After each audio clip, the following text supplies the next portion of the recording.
Greetings and welcome to the Viking Resources solution demo for item revisions.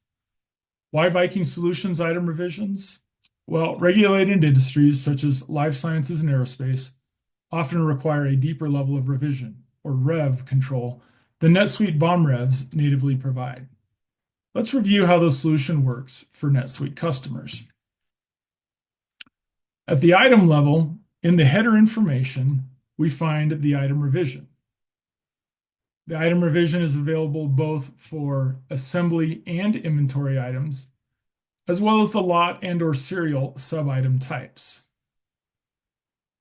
Within the system information portion, I can easily identify who and when changes to the item revision were most recently made.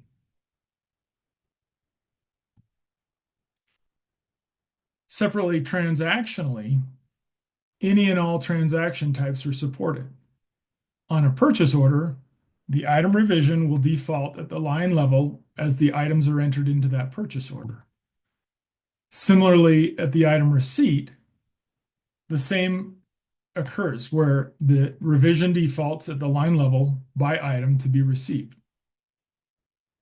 Somewhat differently, on the work order, we'll see a couple of item revision references. In the header, we'll see a reference to the assembly item or the item to be built in the work order. At the component line level, we will see the references to the revisions for the component items per the bill of material. Thank you for reviewing the Viking Resources solution for item revisions. Be sure to note some of the other pre-built solutions that Viking Resources has ready to implement for NetSuite customers.